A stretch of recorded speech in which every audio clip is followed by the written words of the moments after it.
हम समाजवादी पार्टी से सांसद हैं बलिया से।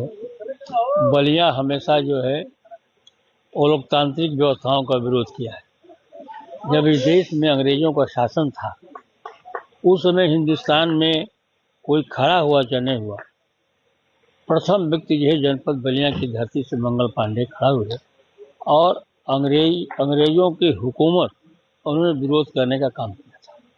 भारतीय जनता पार्टी जो है इस देश को अलोकतांत्रिक तरीके से चला रही है। भारतीय जनता पार्टी से वादा करती है, किसी चीज को पूरा नहीं करती।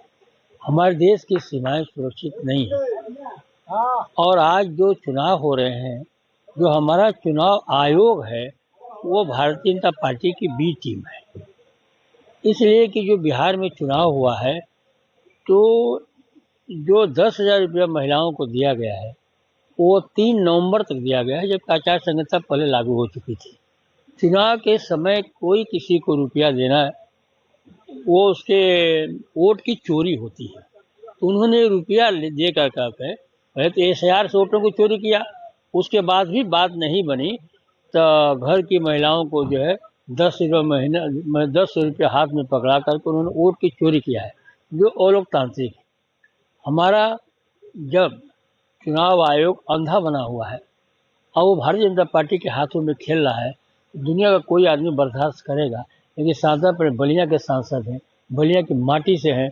मंगल पांडे ने जब अंग्रेजों का विरोध किया था तो सादा पर संकल्प लेते हैं तो लोकतांत्रिक तरीके से अगर चुनाव कराने की कोशिश की तो उसका हम विरोध करेंगे। कैसे विरोध करेंगे, किस तरह लड़ाई लड़ेंगे आप लोग इसमें? हमारी लड़ाई तो खुलेआम है, आप देखे भी होंगे। बलिया कलेक्टर की हैसियत नहीं बनी कि बलिया वोट की चोरी कर ले। 2019 वोट की चोरी किया था, मैं चुनाव जीता हुआ था, जो मुझे हराने का काम किया गया था।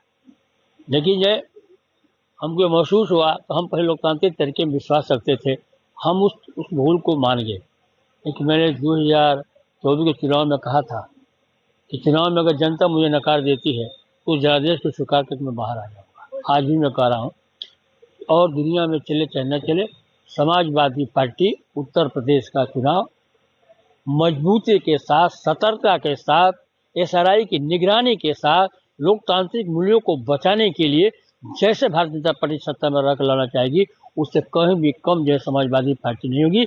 ईंट से ईंट का जवाब दिया जाएगा और आवश्यकता पड़ी तो हम लोग किसी के प्राणों को अगर देना हमको होगा तो हमको दूसरे के प्राण लेने में कोई हिचक नहीं करूँगा।